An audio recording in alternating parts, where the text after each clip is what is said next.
ആ, ഞാൻ കലവറയിൽ നിന്ന് പോയിട്ട് വരാം.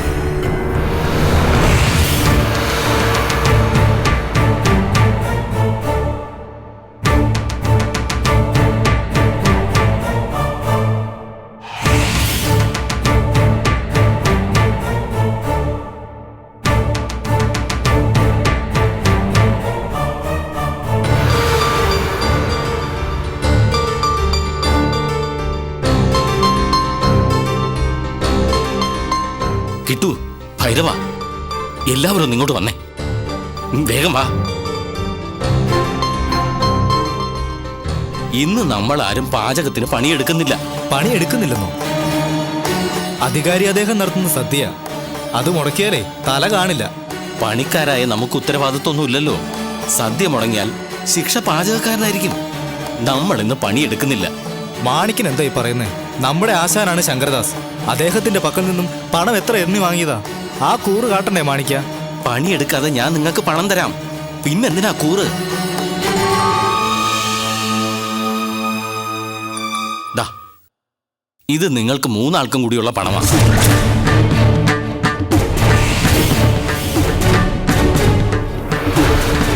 ഇതെവിടുന്നാ പണം? എവിടുന്നോ ആവട്ടെ, മേലനങ്ങാതെ പണം കിട്ടിയില്ലേ? വരൂ, നമുക്ക് പോവാം. വാ. ആ ഭൈരവ, കേട്ടോ? ഈ പണിക്കാരിൽ എവിടെ പോയി? ആരെയും കാണുന്നില്ലല്ലോ. സമയത്ത് സദ്യ കൊടുക്കാൻ പറ്റിയില്ലെങ്കിൽ ഞാൻ സമാധാനം പറയേണ്ടി വരും. മഹാദേവ, പരമേശ്വര, കേട്ടോ? ഭൈരവ,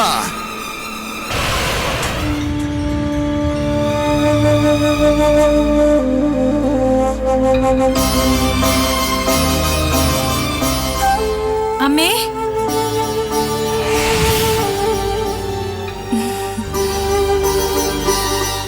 എന്താ മോളെ ഇത്ര വൈകിയത്? നിന്നെ പോലുള്ള പെൺകുട്ടികൾ രാത്രി ഒറ്റയ്ക്കാണോ സഞ്ചരിക്കേണ്ടത്? പേടിക്കണ്ടമ്മേ, അല്പം താമസിച്ചാൽ എന്താ? മണിമേഖലയുടെ ഭവനത്തിൽ നിന്ന് ഞാൻ വന്നിരിക്കുന്നത് ഒരു സന്തോഷ വാർത്തയായിട്ടാ. എന്താ മോളെ സന്തോഷ വാർത്ത? നമുക്ക് പേടി സ്വപ്നമായ മീനാക്ഷിയുടെ കാര്യം ഏതാണ്ടൊക്കെ ഒഴിവായ അവസ്ഥയിലാ. തെളിച്ചു പറയൂ മോളെ. ക്ഷേത്രം അധികാരിയുടെ വകയായി തൃക്കടവൂർ ക്ഷേത്രത്തിൽ ഗംഭീരമായ ഒരു അന്നദാനം നടത്തുന്നു. പാചകത്തിന്റെ ചുമതല ഏൽപ്പിച്ചിരിക്കുന്നതേ ശങ്കരദാസിനെയാ. ശങ്കരദാസിനെ അമ്മയ്ക്ക് മനസ്സിലായില്ലേ? അമ്മയുടെ മരുമകളാകാൻ വെമ്പി നിൽക്കുന്ന മീനാക്ഷിയുടെ അച്ഛൻ. അയാൾ പാചക ചുമതല ഏറ്റിൽ നമുക്കെന്താ സന്തോഷിക്കാനുള്ളത്? അയാളുടെ മുഖ്യ പാചക സഹായിയായ മാണിക്കനെയും കൂട്ടാളികളെയും മണിമേഖല വിലക്കെടുത്ത് കഴിഞ്ഞു.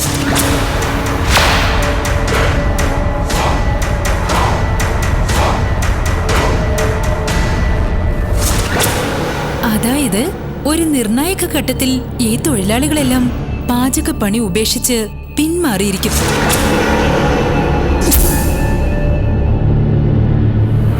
അധികാരി പറഞ്ഞ സമയത്ത് സദ്യവട്ടങ്ങൾ വിളമ്പാൻ കഴിയാതെ ശങ്കരദാസ് കുഴയും. അധികാരിയുടെ അഭിമാനം വ്രണപ്പെടുന്ന പ്രശ്നമല്ലേ അമ്മേ? ശങ്കരദാസിന് കഠിനമായ ശിക്ഷ കിട്ടും. അച്ഛൻ പാചകക്കാരനാകുമ്പോ എന്തായാലും മകൾ മീനാക്ഷിയും സഹായിക്കാൻ കൂടും. കൃത്യവിലോപത്തിന് അവളും ശിക്ഷ അനുഭവിക്കേണ്ടി വരും അമ്മേ. ഇതിൽപ്പരം ഒരു സന്തോഷ വാർത്ത എന്താണുള്ളത്? രണ്ടുപേർക്കും മഹാരാജാവിനെ കൊണ്ട് വധശിക്ഷ എന്നെ വിധിപ്പിക്കുമോ അധികാരി തമ്പുരാൻ? അതൊന്നുമില്ല. രണ്ടുപേർക്കും നീണ്ട കാരാഗ്രഹവാസം തന്നെ വിധിച്ചിരിക്കും. കാരാഗ്രഹത്തിൽ കിടന്ന് മൂത്ത് നരച്ച് മുത്തശ്ശിയായിട്ടായിരിക്കും മീനാക്ഷി പുറത്തു വരിക. മണിമേഖലയുടെ കൂർമ്മബുദ്ധി സമ്മതിക്കണം. അങ്ങനെ വരുമ്പോ പച്ചയമാൻ മണിമേഖലയെ തന്നെ വിവാഹം കഴിച്ചിരിക്കും. നീയും അഴകേശനും തമ്മിലുള്ള വിവാഹവും ഉറപ്പായി. ഭഗവാന്റെ കൽപ്പിതം എന്ന ജ്യേഷ്ഠന്റെ പദ്ധതി തകർന്നില്ലേ അമ്മേ?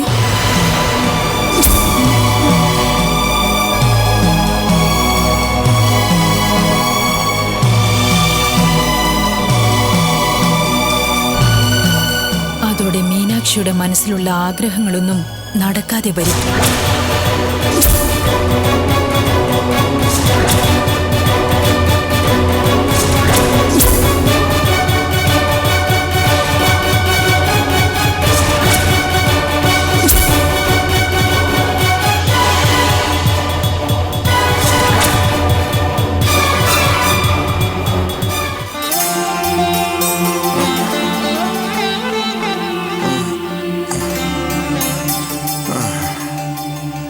എൻ്റെ തൃക്കടയൂരപ്പ, മാണിക്കനും അവൻ്റെ സഹായികൾ തന്നെ ചതിച്ചല്ലോ. ഞാൻ നീ എങ്ങനെ അധികാരി അദ്ദേഹത്തിൻ്റെ സദ്യ ഒരുക്കും?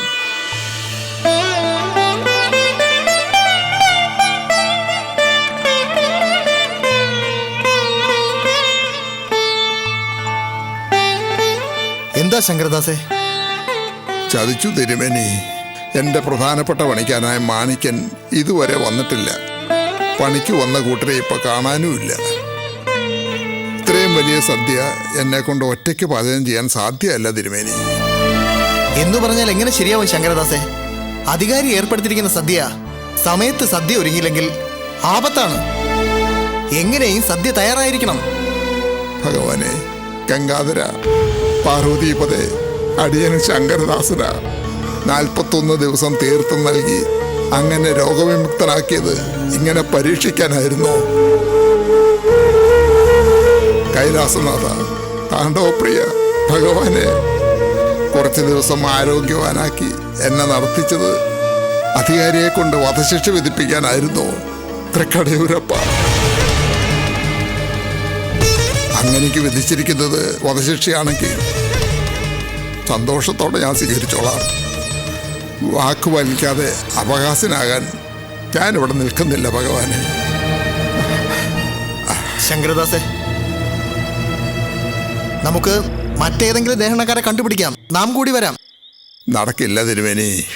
പാചകത്തിൽ പരിചയമുള്ള പണിക്കാരെ കണ്ടുപിടിക്കുമ്പോഴേക്കും സമയം ഏറെ വൈകും. അധികാരി പറഞ്ഞ സമയത്ത് സദ്യ വിളമ്പാൻ സാധിക്കില്ല. എന്ത് ശിക്ഷ ഏറ്റുവാങ്ങാൻ തയ്യാറായി ഞാൻ ഭവനത്തിലേക്ക് മടങ്ങുക.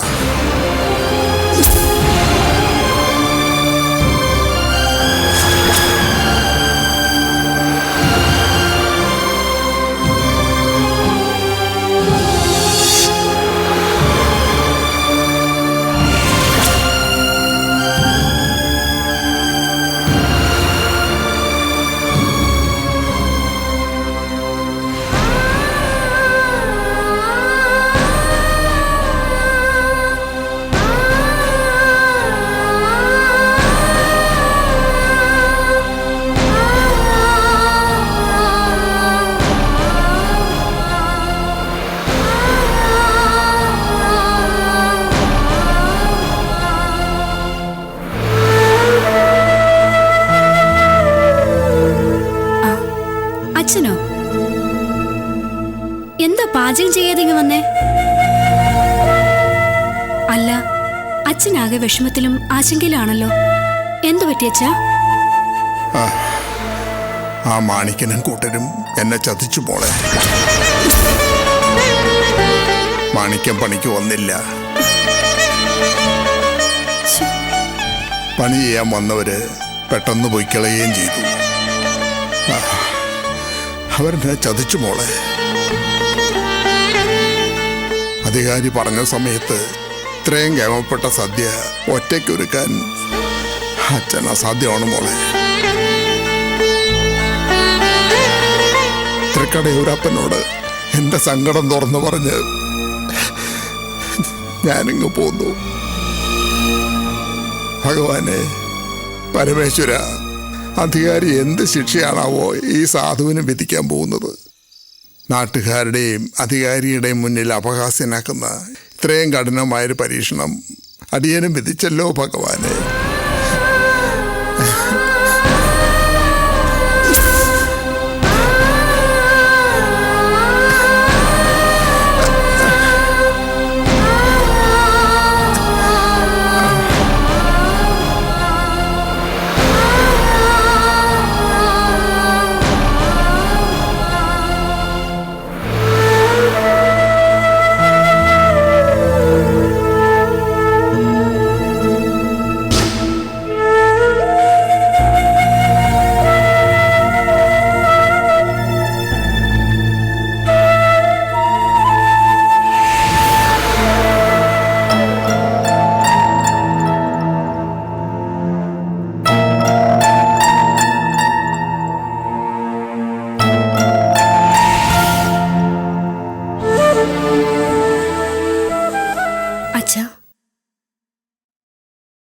അച്ഛൻ വിഷമിക്കണ്ട. അച്ഛനു വേണ്ടി ഞാൻ ക്ഷേത്രത്തിൽ പോകാം. മോളെ, അതെ അച്ഛ, അച്ഛന് പകരം ഞാൻ ക്ഷേത്രത്തിൽ പോയി സദ്യ ഒരുക്കാം. സദ്യ ഒരുക്കാനോ? എന്ത് ഭ്രാന്താ നീ പറയുന്നേ? ഇത്രയും വിപുലമായൊരു സദ്യ നീ ഒറ്റയ്ക്ക് ഒരുക്കുമെന്നോ? നടക്കില്ല മീനാക്ഷി. പാചക വിദഗ്ധനായ അച്ഛന് കഴിയാത്തത് വേണ്ടത്ര പരിചയം ശ്രദ്ധിച്ചിട്ടില്ലാത്ത നിനക്ക് കഴിയില്ല മകളെ. കഴിയൂ അച്ഛ, കഴിയണം. ഒന്നും ചെയ്യാതെ പരാജയം സമ്മതിക്കുന്നതിനേക്കാൾ എന്തെങ്കിലും ചെയ്ത് പരാജയപ്പെടുന്നതാണ് ഉചിതമായിട്ടുള്ളത്. മീനാക്ഷി, സദ്യവട്ടങ്ങൾ എങ്ങും എത്താതെ നാണം കെടുന്നതിനേക്കാൾ സദ്യയെ ഒരുക്കിയില്ല എന്ന ആരോപണമാണ് ശ്രേഷ്ഠമായിട്ടുള്ളത്. അമിതമായ ആത്മവിശ്വാസം അരുതാത്ത കാര്യത്തെ വിജയിപ്പിക്കില്ല കുട്ടി. നീ പോകരുത്. ഞാൻ പോവൂ അച്ഛ. അച്ഛന്റെ അഭിമാനം രക്ഷിക്കാൻ വേണ്ടി ഞാൻ പോകും. കഴിയുമെങ്കിൽ അച്ഛനൊപ്പം വരാം. ഇല്ല മകളെ, സ്വന്തം തൊഴിൽ പരാജയപ്പെട്ട അച്ഛൻ്റെ തളർന്ന മുഖം നാട്ടുകാരെ കാട്ടാൻ അച്ഛനാവില്ല. എങ്കിൽ അച്ഛന്റെ ആ തളർന്ന മുഖം അധികാരി നാട്ടുകാരും കാണാതിരിക്കാനാണ് ഈ മകൾ പോകുന്നത്. എല്ലാം മംഗളമായി കലാശിക്കാൻ തൃക്കടയൂരപ്പനുണ്ട് എനിക്ക് തുണ. ഞാൻ പോയി വരട്ടെ അച്ഛ.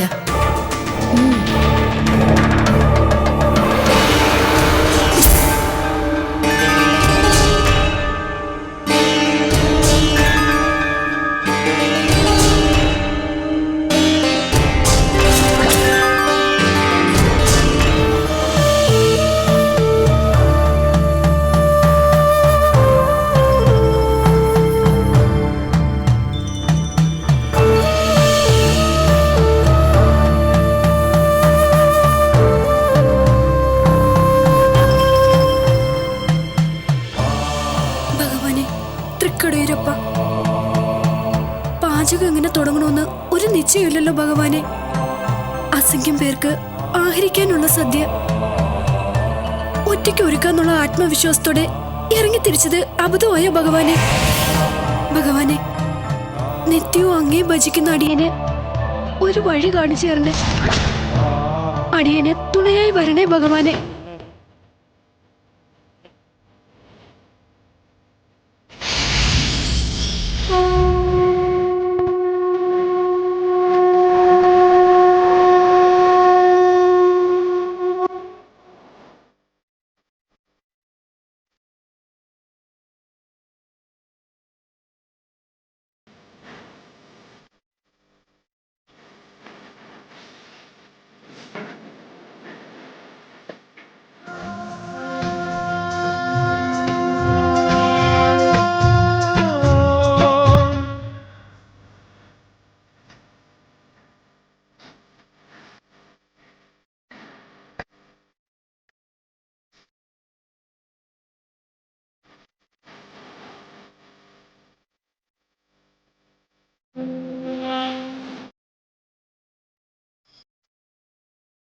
കുട്ടി, ആരാ? ഞാൻ ദീർഘദൂരം വഴി നടന്നു വരുന്ന ഒരു ശിവപാദരാണ്. നല്ല വിശപ്പുണ്ട്. ഇതാ കുറച്ച് അരി കിട്ടിയിട്ടുണ്ട്. എത്രയും പെട്ടെന്ന് അല്പം കഞ്ഞി വെച്ച് തരാമോ? അയ്യോ, കഴിയില്ലല്ലോ ശിവപാദരെ. വലിയൊരു സദ്യ എങ്ങനെ തയ്യാറാക്കണമെന്നറിയാതെ കുഴഞ്ഞു നിൽക്കുകയാണ് ഞാൻ. പിന്നെ എങ്ങനെയാ കഞ്ഞി തയ്യാറാക്കുക? വിഷമിക്കണ്ട, കെങ്കേമമായൊരു സദ്യ തന്നെ ഞാൻ തയ്യാറാക്കാം.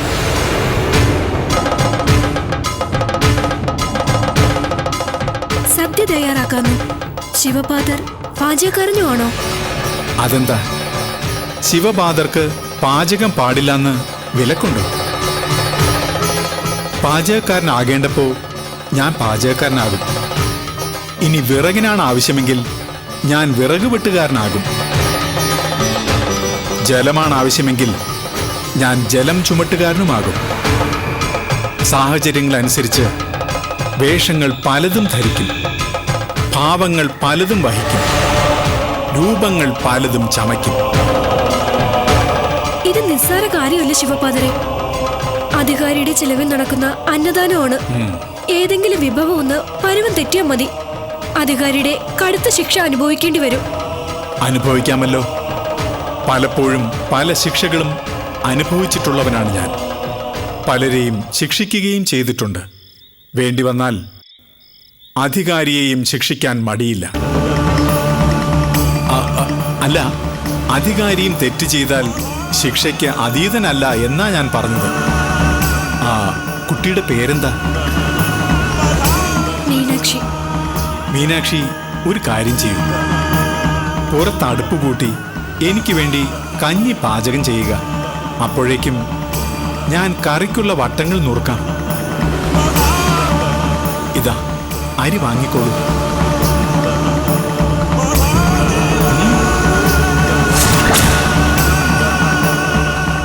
അരി പുറത്തു കൊണ്ടുപോയി കഞ്ഞി വെച്ചോളൂ.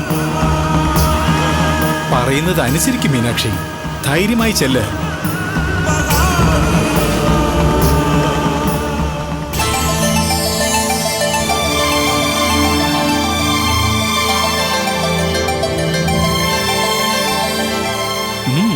ചെല്ലു.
വഴിയാത്രിക കന്നി കാലോയി.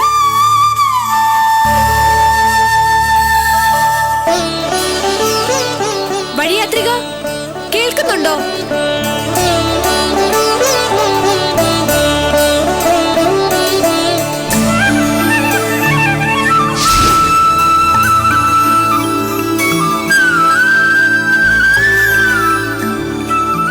അതിനകം ഒരുക്കങ്ങളൊക്കെ തുടങ്ങിയോ? അതെ, കഞ്ഞി കാലമായിട്ടുണ്ട്. ഞാൻ ഈ പച്ചക്കറികൾ നുറുക്കിയിട്ട് ഉടനെ വന്നേക്കാം. ശേഷിക്കുന്നത് ഞാൻ നുറുക്കാം. അങ്ങ് പോയി കഞ്ഞി കുടിച്ചട്ടെ. ഏയ്, ഇതിപ്പോ പൂർത്തിയാവും. ഇത് പൂർത്തിയായാലുടൻ ഞാൻ അങ്ങ് എത്തിയേക്കാം.